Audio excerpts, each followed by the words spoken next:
Hello English learners. Today we're diving into the present perfect continuous tense. This tense helps us talk about actions that started in the past and connect to the present moment.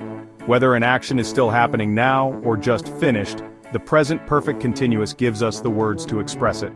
By the end of this lesson, you'll be able to form this tense correctly and use it in a variety of situations. We'll cover everything from structure to common mistakes, so you can speak and write with confidence. Let's get started. Forming the present perfect continuous is easier than you might think. This tense is used to describe actions that started in the past and are still continuing in the present. It's a great way to emphasize the duration of an activity. It follows a simple structure: the subject, followed by have or has, then been, and finally the verb in its ing form. Let's break it down step by step to make it even clearer. First, we start with the subject. This is the person or thing performing the action. For example, I, you, he, she, it, we, they. These are the pronouns that will be doing the action in your sentence. Next, we need to choose the correct form of have. We use have with the pronouns I, you, we, and they. So, if your subject is one of these, you will use have. For example, I have, you have, we have, and they have. On the other hand, has is used with the pronouns he, she, and it. So if your subject is one of these, you will use has. For example, he has, she has, and it has. After have or has, we always use the word been. This word is essential to the present perfect continuous tense. Don't forget it. It acts as a bridge between the subject and the action. Finally, we add the main action word, which is the verb in its ing form. This is the action that has been ongoing. For example, studying, playing, working. The ing form shows that the action is continuous. Here are a few examples to illustrate this tense in action. I've been studying English for 2 hours. This sentence shows that the action of studying started 2 hours ago and is still happening now. Another example is, she has been living in London since 2015. This indicates that she started living in London in 2015 and continues to live there. And one more example, they have been playing football all afternoon. This tells us that the action of playing football began in the afternoon and is still ongoing. By using the present perfect continuous tense, you can clearly communicate the duration and ongoing nature of actions. Practice forming sentences with this structure to become more comfortable with it. Remember, the key components are the subject have or has been and the verb in its ing form. With these elements, you can describe actions that bridge the past and the present seamlessly. One of the main uses of the present perfect continuous is to describe actions that began in the past and are still happening now. Think of it as an action in progress.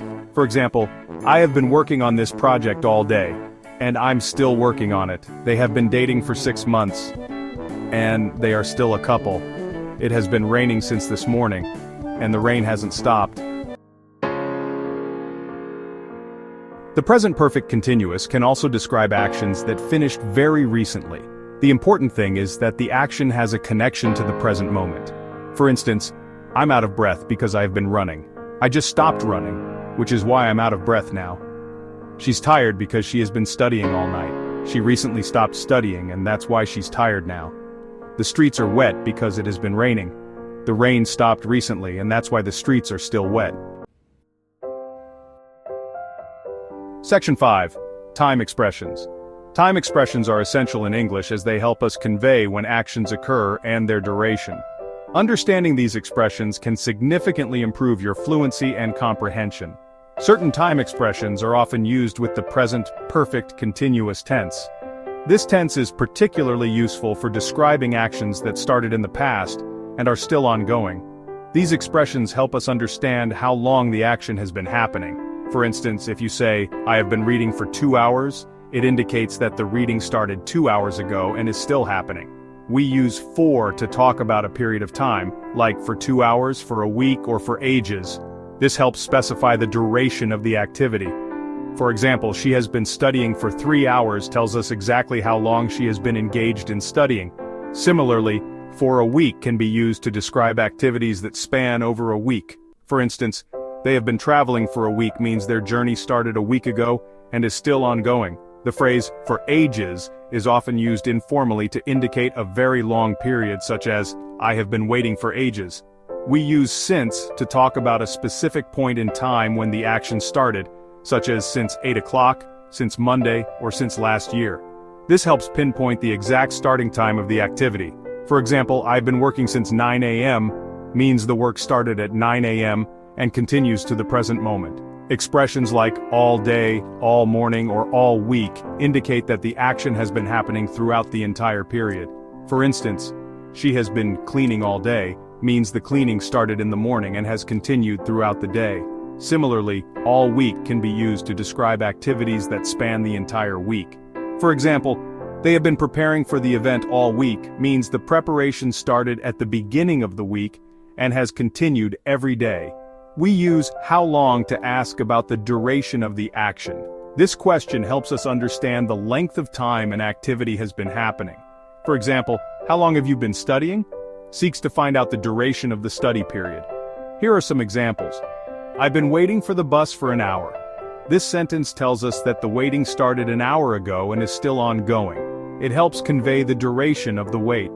She has been learning English since she was a child. This indicates that the learning started in her childhood and continues to the present. It helps us understand the long-term nature of the activity. They have been working on this project all week. This means the work started at the beginning of the week and has continued every day. It highlights the ongoing effort put into the project. How long have you been living in London? This question seeks to find out the duration of the person's stay in London. It helps us understand how long the person has been residing in the city. Mastering these time expressions can greatly enhance your ability to communicate effectively in English.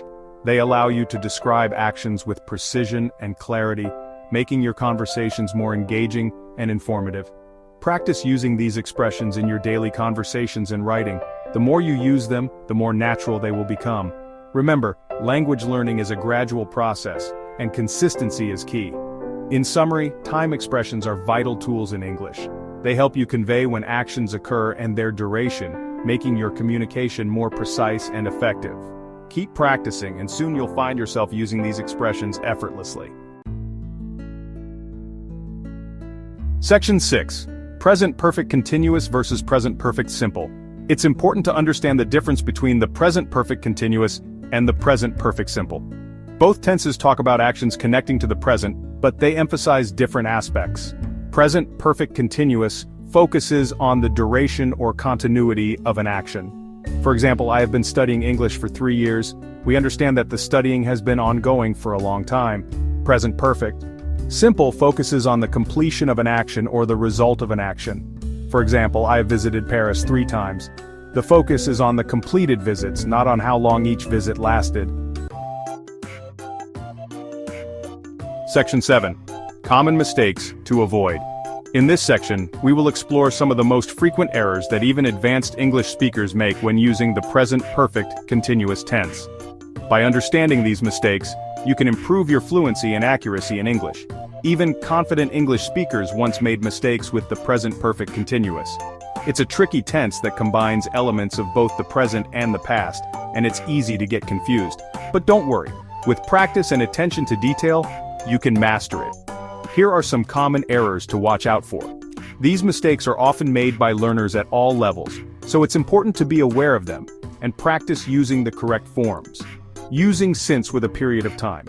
This is a common mistake because since should be used with a specific point in time, not a duration. For example, you might say, I've been studying English since 2018, but not since 3 years. Remember, since is used with a specific point in time. This could be a year, a month, a day, or even a specific moment. It's a way to anchor the action in time, giving it a clear starting point. Incorrect. I've been studying English since 3 years. This sentence is incorrect because since should be followed by a specific point in time, not a duration. Correct. I have been studying English for 3 years, or I have been studying English since 2021. Both of these sentences are correct because they use for with a duration and since with a specific point in time, or I've been studying English since 2021. Forgetting been. Another common mistake is forgetting to include the word been in the present perfect continuous tense. This is a small but crucial word. Without been, the sentence is incomplete and incorrect. Incorrect, I have playing football all day. This sentence is incorrect because it is missing the word been. Correct, I have been playing football all day, using stative verbs. Some verbs describe states, not actions, and these verbs don't work in the continuous form. Some verbs describe states, not actions, and these verbs don't work in the continuous form. These are called stative verbs, and they include verbs like know, believe, love, and hate. Incorrect. I have been knowing her for years. This sentence is incorrect because know is a stative verb and should not be used in the continuous form. Correct. I have known her for years. This sentence is correct because it uses the stative verb know in the simple form, which is appropriate for describing a state that has existed for a long time. Section 8. Interactive exercises. Ready to practice? Try these exercises to test your understanding. Exercise 1. Fill in the blanks. He cooked dinner for the past hour. We not watch that movie. You wait here long. Exercise 2. Sentence building. Use the present perfect continuous to describe an activity you've been doing today. Write a sentence about something you've been learning recently. Ask a friend or classmate how long they've been studying English. Section 9. Conclusion. Keep practicing. Congratulations. You've learned how to form and use the present perfect continuous. Remember, the key to mastering any grammar point is practice. Incorporate this tense into your daily conversations and writing. The more you use it, the more natural it will become. Happy learning.